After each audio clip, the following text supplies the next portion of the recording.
जी, बिस्मिल्लाहिर्रहमानिर्रहीम। अस्सलाम वालेकुम स्टूडेंट्स। तो आज जो हमारा टॉपिक एक अनकम्प्लीट रह गया था, image and background in HTML, तो उसको हम कंप्लीट करेंगे जी। तो इसकी प्रीवियस वीडियो भी पड़ी, वो भी आप इसके लिंक में वो भी देख सकते हैं। तो ये उससे हम आगे से कंटिन्यू करेंगे। तो इमेज हमने लगाना देख लिया था जी कि एचटीएमएल के अंदर हम इमेज कैसे लगा सकते हैं और उसको अपने वेब पेज पे डिस्प्ले कैसे करते हैं।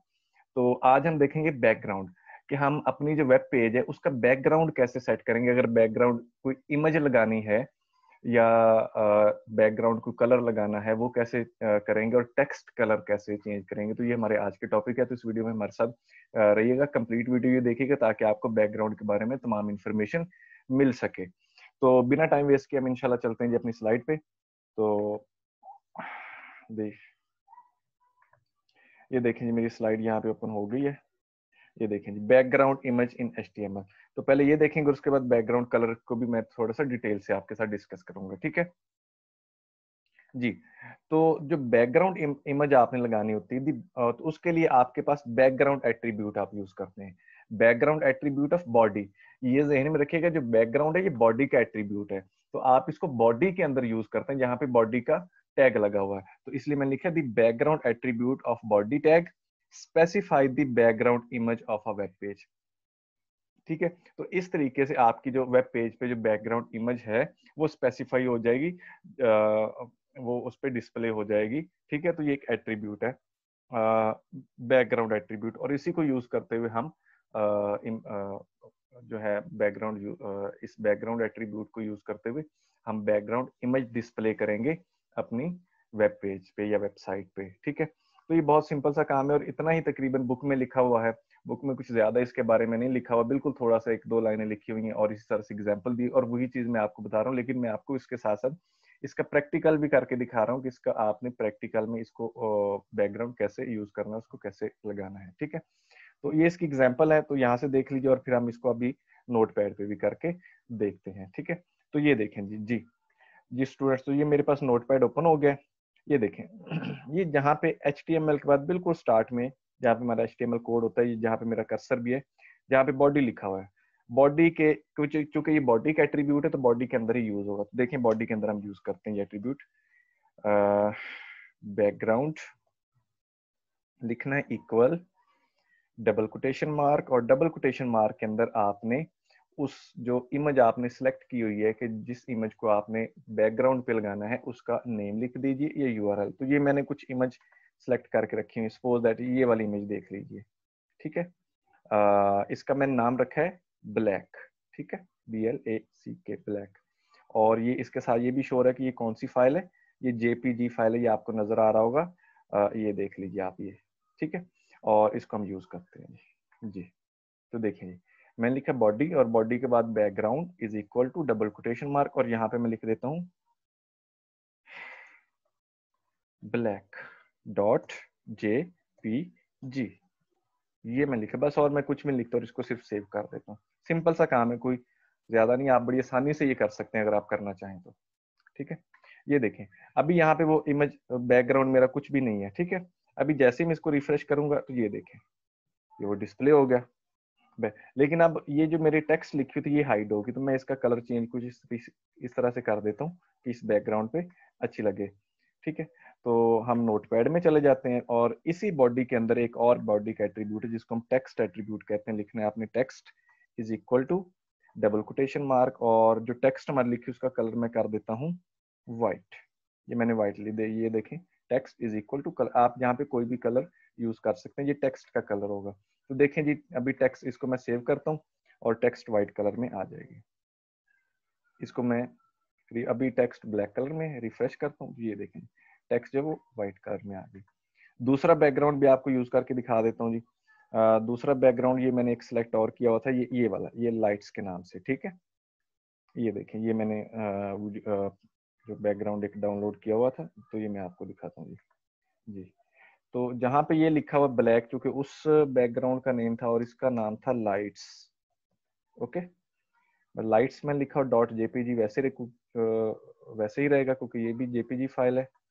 और इसको मैं सेव करता हूँ और चलते हैं जी अपने वेब। अभी तो बैकग्राउंड वो पुराना वाला ही शो कर रहा है, तो इसको रिफ्रेश करना पड़ेगा। ये देखें, ये इस तरह का बैकग्राउंड, आप इसमें कोई भी बैकग्राउंड यूज कर सकते हैं। तो ये तरीकेकार से आप जो है बैकग्राउंड लगा सकते हैं, बैकग्राउंड इमेज इन HTML। ठीक है, तो होप दैट कि ये चीज आपको समझ आ गई होगी। और फिर हम बैकग्राउंड कलर की बात कर लेते हैं कि बैकग्राउंड कलर कैसे हम यूज करते हैं। उस वो भी बॉडी का एट्रीब्यूट है, the BG colour attribute of a body. ठीक है, ये बॉडी का बीजी कलर एट्रीब्यूट है। Tag specify the background colour of a web page. ठीक है, एंड टेक्स्ट एट्रीब्यूट बैकग्राउंड में भी यूज हो सकता है, वो बॉडी के चूंकि एट्रीब्यूट है। जैसे मैंने भी टेक्स्ट का कलर, वो सारी की सारी टेक्स्ट एक ही कलर में हो जाएगी। ठीक है, तो attribute specify the foreground text colour of, और ये इसकी एग्जांपल इसको हम करके देखते हैं जी। ये देखें जी, हम इस पे आ जाते हैं वापस नोटपैड पे।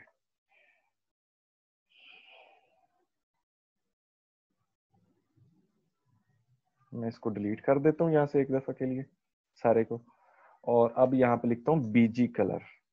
ये देखें बीजी कलर, ठीक है, और इक्वल डबल कोटेशन मार्क, और डबल कोटेशन मार्क के अंदर आपने कलर लिखना होता है। तो कलर मैंने चूज करने का तरीकाकार आपको बताया था कि इस तरीके से आप कलर चूज कर सकते हैं। ठीक है, तो यहाँ पे आप लिखिएगा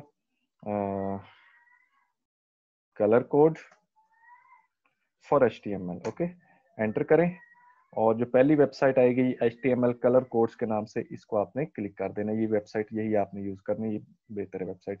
ये नीचे वाली W3 स्कूल, ये भी कर सकते हैं, पहली दो, दोनों में से आपको कलर कोड मिल जाएंगे, ये अच्छी वेबसाइट्स है। तो यहाँ पे आ जाइए जी, कलर में कौन सा, चलें जी थोड़ा सा डार्क कलर यूज कर लेते हैं। ठीक है, ये वाला कलर, ये जो कलर आपको, ये वाला जहाँ पे मेरा कर्सर है, ये वाला। ठीक है, यहाँ से आप कलर चेंज भी कर, और इसका ये कोड यहाँ से कॉपी करें, और कॉपी करके यहाँ पे डबल कोटेशन मार्क के अंदर, ठीक है, ये पेस्ट कर दें। ये लिखा body BG colour is equal to, double quotation mark के अंदर वो कोड आ गया, और इसको यहाँ पे, और टेक्स्ट कलर भी यहाँ पे चेंज कर दीजिए, टेक्स्ट इज इक्वल टू, ठीक है, टेक्स्ट का कलर वाइट ही में रहने देता हूँ, वाइट ही कर देता हूँ। ठीक है, और इसको सेव कर दीजिए, देखेंगे हम भी क्या होता है। वेब ब्राउजर पे चलते हैं, और ये था अभी तो इसमें ये बैकग्राउंड कुछ लगा हुआ था, ये देखें जी, ये बैकग्राउंड कलर इसका ये चेंज हो गया। ठीक है, और जो उस पे टेक्स्ट है वो व्हाइट कलर में। टेक्स्ट का कलर आप कोई भी कर सकते हैं, मैं यहाँ पे टेक्स्ट का कलर लिख देता हूँ येलो। टेक्स्ट के लिए भी आप इस कलर, यहाँ से भी आप इसका कोड यूज कर सकते हैं, कोई अच्छा सा कलर आप यहाँ से डिसाइड कर लें, और जहाँ पे मैंने ये, यहाँ से आप डिसाइड कर लें कोई भी कलर। ठीक है, यहाँ से इतने सारे कलर हैं, बहुत कलर पड़े हुए हैं, ये देख सकते हैं आप, ये देखें। ठीक है, कोई भी कलर आप यूज कर लीजिए, और उसका यहाँ से कोड उठाइए, और जहाँ पे ये मैंने येलो लिखा है, यहाँ पे आप इसका कोड लगा दी, तो वही कलर जो आपने पसंद किया होगा इस वेबसाइट से, वो आपकी वेबसाइट में लग जाएगा। ठीक है, इसको सेव कर देते हैं। ठीक है, मैंने येलो फिलहाल सेलेक्ट किया, तो देखते हैं जी, ब्राउजर में जाएं, अपने वेब पेज पे जाते हैं, इसको अभी देखें व्हाइट कलर में टेक्स्ट लिखा हुआ है, ये देखें येलो कलर में होगा। तो ये सारा सीन है किस तरीके से आप, तो ये मैंने आपको कंसेप्ट दे दिया कि आप किस तरीके से टेक्स्ट का कलर चेंज कर सकते हैं, किस तरीके से बैकग्राउंड लगा सकते हैं, किस तरीके से इमेज लगा सकते हैं। अब आगे आप पे कि आप इसको कितना खूबसूरत बनाते हैं। ठीक है, मेन जो समझाने वाली चीज थी वो मैं आपको बता चुका हूँ। ठीक है, और इतना ही आपकी बुक में भी है। ठीक है, तो ये सारी चीजें यहाँ पे भी लिखी हुई, ये मेरे पास नोट्स अवेलेबल है, आप ले सकते हैं मेरे से। ठीक है, लास्ट थिंग जी, ये नोट्स जो हमारे अवेलेबल है वो भी, इसका लिंक डिस्क्रिप्शन में दिया, वो हमारा फेसबुक पेज है, उसको आप लाइक करें, उसको ज्वाइन कर लें, और उस पर सारा मटेरियल आपको मिल जाएगा, इसके नोट्स भी मिल जाएंगे, और बहुत सारी चीजें, बहुत सारे इंफॉर्मेशन मटेरियल आपको इस फेसबुक पेज पे भी मिलेगा। ठीक है, आखिरी चीज, फॉर नॉन स्टॉप लर्निंग जो हमारे चैनल का मोटिव है, एजुकेशन ट्यून हमारे चैनल का नाम है, और इसको आप लाइक करें, शेयर करें, सब्सक्राइब करें, और बेल आइकन जरूर दबाएं, ताकि आपको हर इंफॉर्मेशन मिलती रहे, जितनी भी न्यू वीडियोस आती हैं उन वो आपको सारी की सारी वीडियोस मिलती रहें जी। बहुत शुक्रिया, अल्लाह हाफिज।